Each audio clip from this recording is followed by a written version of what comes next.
Hello student, welcome to my channel. और आज मैं बेसिक इलेक्ट्रिकल इंजीनियरिंग का लेक्चर नंबर 29 लेकर आया हूँ। ये जो लेक्चर होगा वो चैप्टर नंबर 3 का बैटरी जो है उसका सेकंड पार्ट है, ठीक है। और आज के इस वीडियो में जो मेरे टॉपिक हो गए वो कॉम्बिनेशन ऑफ सेल का संयोजन जिसे हम कह सकते हैं। तो इसके अंदर 3 टॉपिक होते हैं, सीरीज कॉम्बिनेशन, पैरेलल कॉम्बिनेशन और एक सीरीज पैरेलल कॉम्बिनेशन। तो हम तीनों को अच्छी तरीके से डिस्कस करेंगे और हम साथ में यही भी देखेंगे कि कौन से कॉम्बिनेशन की ज़रूरत हमें किस लिए पड़ती है। तो चलिए वीडियो को स्टार्ट करते हैं। तो जो मैं पहला टॉपिक आपको पढ़ाऊंगा वो होगा सीरीज कॉम्बिनेशन ऑफ सेलों का सीरीज कॉम्बिनेशन। इसमें क्या है, देखो सबसे पहले हमें बात ध्यान रखनी है, सीरीज़ की जहाँ बात होती है वहाँ पर करंट की वैल्यू कभी नहीं बदलती, मतलब कि करंट की वैल्यू वहाँ पर समान होती है। तो हमें नोट पॉइंट में पहले लिख लेना है नोट में कि करंट जो होगी इन सीरीज क्या होगी, सेम, या फिर हम कह सकते हैं नोट चेंज, नहीं बदलती, मतलब कि समान होती है। तो सबसे पहले बात ये आपको ध्यान रखनी है। और दूसरी बात है, मैं आपको चित्र बनाकर समझाता हूँ।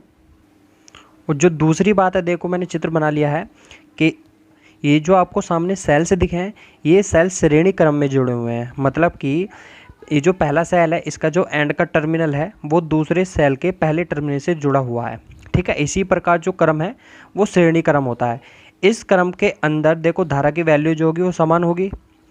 और दूसरी जो बात थी वो थी कि श्रेणी में जितने भी यहाँ पर हमारे सेल्स लगे हुए हैं इनका जो ईएमएफ है, देखो यहाँ पर ईएमएफ है, ई क्या है हमारा, ई है हमारा ईएमएफ पर सेल।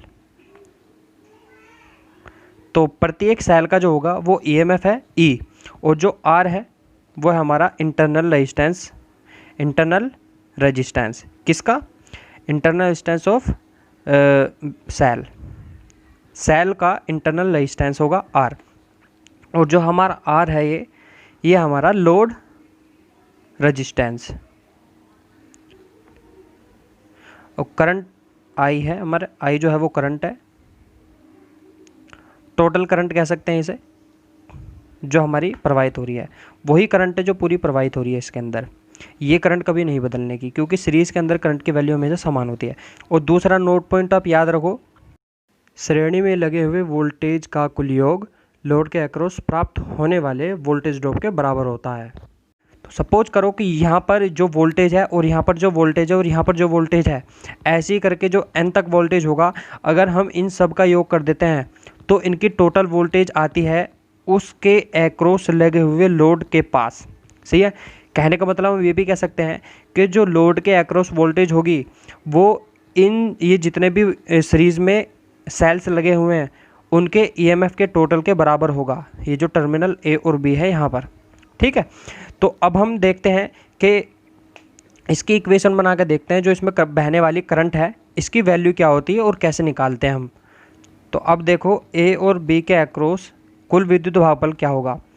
अब यहाँ पर ध्यान देने वाली बात है, अगर प्रत्येक सेल का हमने देखो ई हमने ईएमएफ मान रखा है, और ये ईएमएफ जो है, या फिर ऐसा करो ये जो बैटरी है वो नंबर ऑफ एन तक है, तो टोटल जो ईएमएफ होगा वो इनके योग के बराबर होगा। और यहाँ पे एन तक है तो हम कह सकते हैं कि एन ई।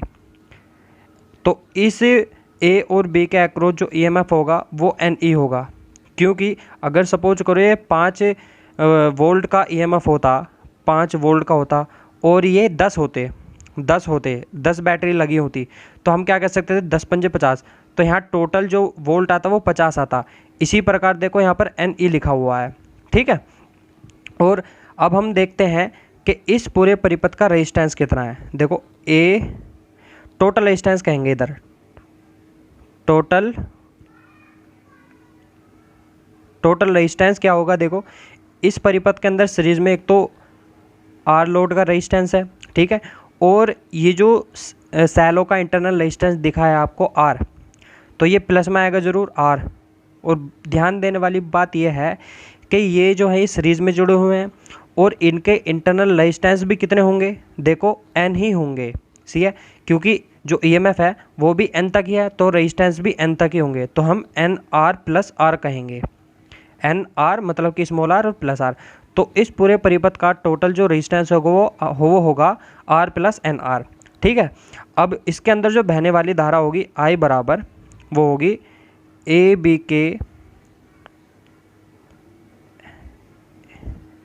के एक्रॉस EMF, टोटल EMF और बटे में आएगा हमारा टोटल रेजिस्टेंस। तो हमें जो सूत्र प्राप्त होता है वो I बराबर NE upon R plus NR। तो हमें जो सूत्र प्राप्त हुआ है वो हुआ है I बराबर NE upon R plus NR ampere. तो मैं इसे सही से लिख देता हूँ। देखो I बराबर NE upon R plus NR। ये I का मात्रक जो होता है वो एम्पियर होता है, AMPERE एम्पियर। अब ये जो सूत्र हमारा है इसे और आगे देखें हम, तो हम E की वैल्यू यहाँ से निकाल के देखते हैं। तो हमारी E की वैल्यू क्या आएगी, तो E बराबर हमारा आएगा I अपॉन N ब्रैकेट में R प्लस NR। तो ये जो हमारा इक्वेशन 1 है इसके अंदर देखो R हमारा हो गया कांस्टेंट, R हमारा कांस्टेंट हो गया और I है हमारी धारा। ये देखो अगर परिपथ के अंदर रेजिस्टेंस नहीं होगा तो धारा प्रवाहित नहीं होने की, अगर रेजिस्टेंस होगा तो धारा प्रवाहित होगी। तो इसका मतलब है कि धारा जो है वो रेजिस्टेंस पर डिपेंड कर रही है। ठीक है, अब यहाँ पर रेजिस्टेंस कांस्टेंट है तो उसके अकॉर्डिंग धारा भी हम कांस्टेंट कर सकते हैं।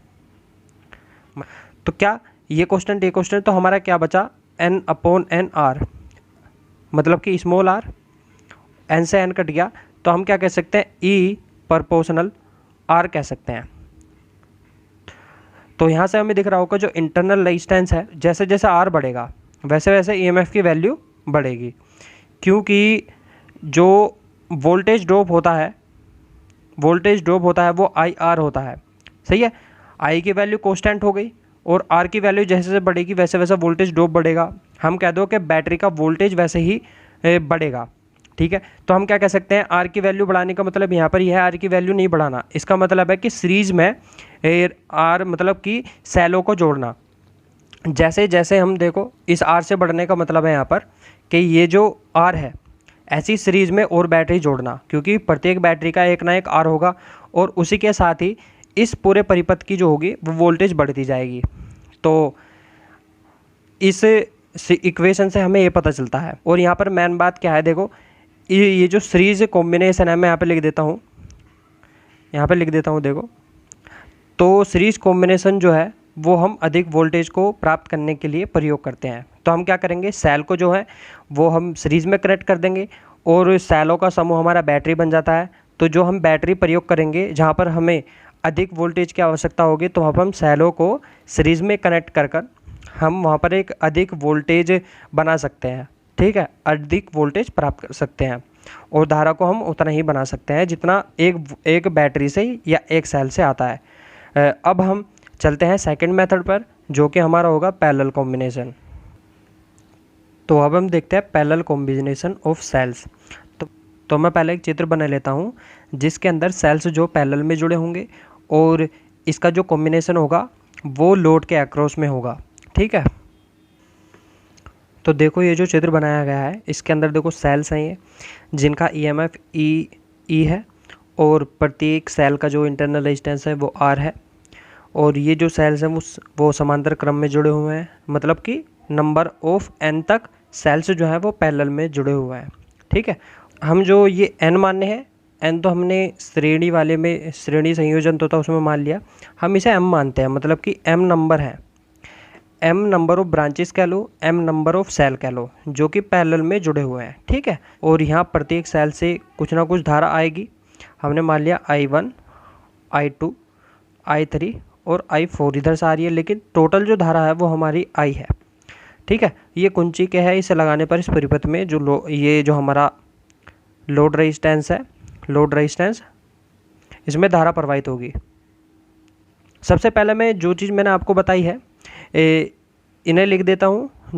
तो देखो मैंने लिखा है कि m बराबर number of parallel path. Parallel path देखो, पैरेलल पाथ का मतलब देखो ये जो एक सेल है E, ये और ये कितने ऐसे ही कितने सेल्स जो है वो एक साथ जो है वो पैरेलल में जुड़े हुए हैं। तो पैरेलल कॉम्बिनेशन क्या होता है, देखो एक सेल का जो प्रारंभिक सिरा होता है, प्रत्येक सेल का जो प्रारंभिक सिरा होता है वो एक पॉइंट पर होता है, ठीक है, और जो उसका जो एंड का सिरा होता है वो एक पॉइंट पर जुड़ा होता है। तो सभी का देखो एंड का एक पॉइंट पर है यहाँ और शुरू का एक पॉइंट पर है, तो हमारा पैरेलल है। तो अब यहाँ पे सबसे इम्पोर्टेंट नोट पॉइंट, नोट तुमको ये चीज़ याद रखनी है, पैरेलल के अंदर वोल्टेज समान होती है। यदि यहाँ पर लगे एक सेल का ईएमएफ ई वोल्ट है तो यहाँ पर लगे पैरेलल में सारे सेलों का जो वोल्टेज होगा वो समान होगा। कहने का मतलब ये भी है कि आर के अक्रॉस जो ईएमएफ होगा वो वही ईएमएफ होगा जो कि सेल का खुद का है। धारा की वैल्यू देखो कैसे ज्ञात करेंगे, हमें पता है कि आई बराबर वोल्टेज और रेजिस्टेंस होता है, सही है। तो हम इस पूरे परिपथ की वोल्टेज ज्ञात करेंगे। तो वोल्टेज देखो क्या है, अब ये वोल्टेज एन तक लगी हुई है, ठीक है, पर यहाँ पर ध्यान देने वाली बात है कि प्रत्येक जो सेल है वो पैरेलल में है और अगर एक का वोल्टेज ई है तो अगर 100 लगे हो तो उन सभी का टोटल क्या होगा, ई ही होगा। तो हम यहाँ क्या कह सकते हैं कि जो टोटल वोल्टेज होगा, वोल्टेज वो ई ही होगा, ठीक है। और इस परिपथ का जो पूरे परिपथ का रेजिस्टेंस होगा, टोटल रेजिस्टेंस हम कह लें, टोटल रेजिस्टेंस, तो वो क्या होगा, देखो एक तो सीरीज में ये है, मतलब कि अगर ये तो पैरेलल में है सभी आर आर और उसके बाद ये सीरीज में होंगे, तो हम पहले सीरीज वाला यहाँ पे लिख लेते हैं, सही है। अब ये जो है ये सारे के सारे जुड़ने के बाद ये सीरीज में हो जाएंगे, तो इसलिए अब हम इन्हें करेंगे। तो देखो प्रत्येक सेल का रेजिस्टेंस आर है लेकिन ये पैरेलल में लगे हैं कितने, देखो एम तक है, तो हम क्या कह सकते हैं आर बाई एम। तो जो टोटल रेजिस्टेंस होगा यहाँ पर ए और बी के अक्रॉस, हम यहाँ मान लेते हैं ये सी डी मान लेते हैं, तो ए बी के अक्रॉस जो टोटल रेजिस्टेंस होगा वो आर बाई एम होगा।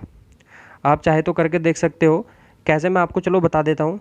देखो अगर पैरेलल के अंदर 5 ओम के रेजिस्टेंस लगे हैं, 5 ओम के 2 रेजिस्टेंस लगे हैं, 2 रेजिस्टेंस, तो हम कैसे ज्ञात करते हैं 1/r बराबर 1/5 प्लस 1/5।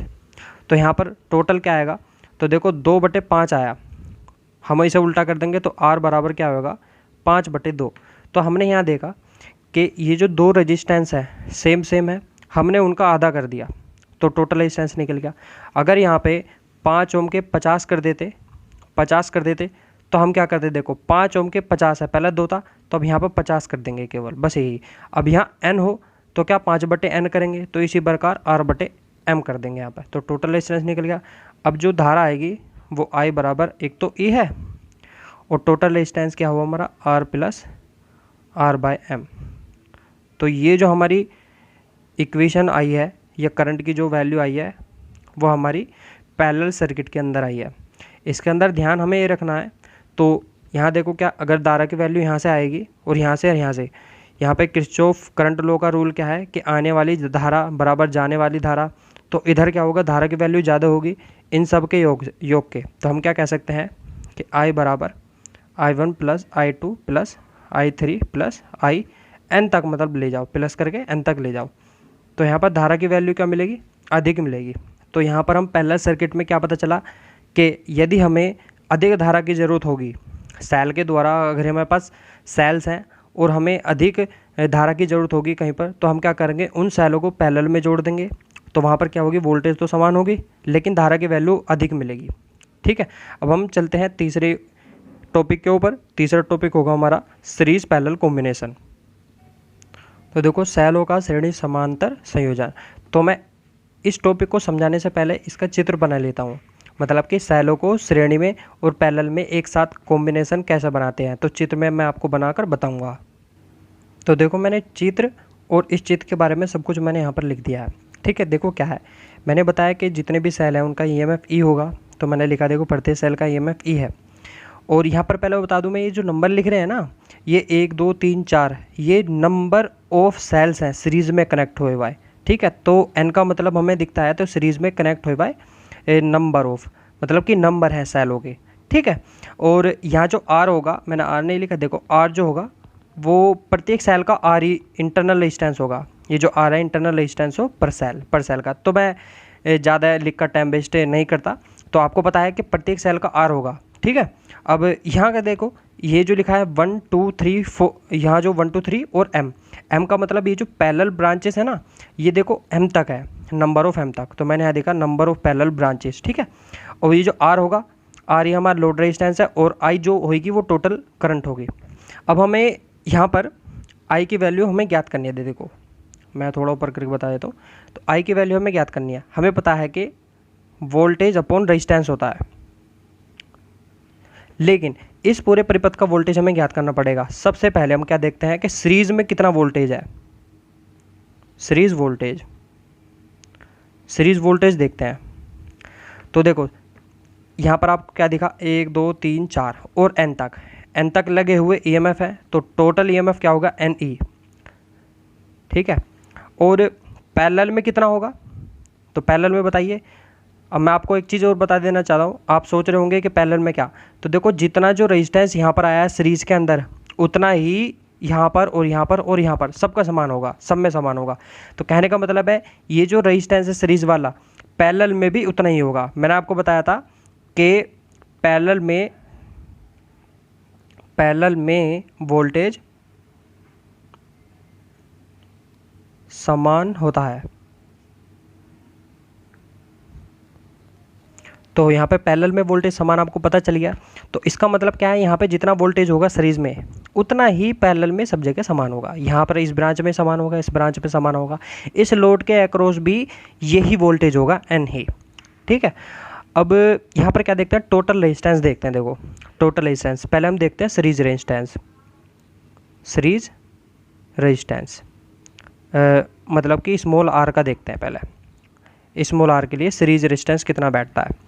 तो यहाँ देखो, अगर आर है यहाँ पर एन तक है। ठीक है, तो इसमें क्या हुआ, एन आर तक हो जाएगा, एन आर। उसके बाद क्या, ये जो एन आर रेजिस्टेंस है, ये पैरेलल में कितने लगे हुए हैं, एम तक लगे हुए हैं। तो एम से हम भाग कर देंगे। ठीक है, देखो मैं एक बार और ही समझा देता हूँ कैसे करा मैंने, आपको थोड़ा सा शॉर्ट में यहाँ पर बता देता हूँ। देखो जैसे 2 ओम का रेजिस्टेंस है ये, ठीक है, 2 ओम का रेजिस्टेंस यहाँ पर। ठीक, और ये भी 2 ओम का रेजिस्टेंस है, 2 ओम का। और पैरेलल के अंदर ऐसे ही 2 ओम के मैंने लगा दिए, ये पैरेलल में लगा दिए। ठीक है, तो 2 ओम 2 ओम 2 ओम 2 ओम। तो हमने क्या देखा, ये जो रेजिस्टेंस है हमारा 2 ये 4 हो गया। ठीक है, ये भी 4 ही होगा और ये भी 4 ही होगा। लेकिन ये कितने, देखो पैरेलल में है, तो हम 4/3 कर देंगे, इसे टोटल रेजिस्टेंस निकल कर आ जाएगा। ठीक है, अब मैंने देखो क्या, ये प्रत्येक जो रेजिस्टेंस था 2 ओम का था, तो हम डायरेक्ट इसे कैसे कर सकते हैं कि 2 ओम का जो रेजिस्टेंस है वो, और कितने रेजिस्टेंस इसके सीरीज में जुड़े हुए 2 हैं, और ये जो 2 ओम का रेजिस्टेंस है, ये कितनी ब्रांचें हैं ऐसी मतलब पैरेलल में, 1 2 3 है, तो 3 से भाग कर दिया, तो डायरेक्ट हमारा 4/3 आया। तो ऐसे ही देखो एन, ये जो रेजिस्टेंस है आर, कितने थे, एन सीरीज में थे, तो एन आर कर दिया। और पैरेलल में कितनी ब्रांचेस हैं, 1 2 3, मतलब एम तक है, तो हमने एम से भाग कर दिया। तो यहाँ पर जो सीरीज रेजिस्टेंस है पूरा का पूरा, इसे सोल्व करने के बाद जो आया टोटल, हम इसे कह सकते हैं अब टोटल। तो सीरीज केवल एन आर था, लेकिन टोटल रेजिस्टेंस जो आया वो हमारा एन आर बटे एम आया। टोटल रेजिस्टेंस कौन सा वाला, इंटरनल टोटल रेजिस्टेंस। ठीक है, अब यहाँ पर जो अब पूरे परिपथ का आएगा, पूरे परिपथ का टोटल रेजिस्टेंस लेगा, पूर्ण परिपथ के लिए प्रतिरोध, पूर्ण परिपथ के लिए जो प्रतिरोध होगा वो क्या होगा। देखो हमने इस पूरे परिपथ को सोल्व कर लिया, जो बैटरी थी ये, इसका क्या है हमारा एन आर बटे एम आया। ठीक है, और ये फिर सीरीज में जुड़ा हुआ है हमारा लोड रेजिस्टेंस आर, तो हमने इसे कर दिया आर। ठीक है, अब यहाँ देखो हमें ये पता चल गया वोल्टेज पूरा परिपथ का और पूरे परिपथ का रेजिस्टेंस। तो यहाँ पर जो धारा की वैल्यू होगी, तो यहाँ पर देखो क्या लिखा, टोटल वोल्टेज अपन पूर्ण परिपथ का प्रतिरोध। टोटल जो वोल्टेज आया है वो हमारा एन ई आया है, तो देखो एन ही रखा, और बटे के अंदर पूर्ण परिपथ का प्रतिरोध। तो टोटल प्रतिरोध क्या है हमारा, देखो एन आर बटे एम प्लस आर, तो मतलब कि आर प्लस एन आर बटे एम, हम ये भी कह सकते हैं। ठीक है, तो मैं इसे सही से आपको लिख देता हूँ। तो आई बराबर एन ई बटे आर प्लस एन आर बटे एम। तो ये हमारी धारा आई और एम्पियर। तो अब मैं इस परिपथ के लिए नोट पॉइंट आपको लिख देता हूँ, जो कि हम इस वाले परिपथ को किस लिए प्रेफर करते हैं। अगर हमें हाई वोल्टेज और हाई करंट दोनों चाहिए तो उसके लिए हम सीरीज़ पैरेलल कॉम्बिनेशन करते हैं। तो ये जो आपके सामने है ये सीरीज़ पैरेलल कॉम्बिनेशन है। तो आज की इस वीडियो में इतना ही। अगर आपको वीडियो पसंद आई तो प्लीज़ लाइक कर देना, कमेंट करके जरूर बताना आपको वीडियो में क्या अच्छा लगा, और मेरे चैनल आर के राज ऑफिशियल को सब्सक्राइब जरूर कर लेना। फिर मिलते हैं एक नई वीडियो में, तब तक के लिए bye and thanks for watching.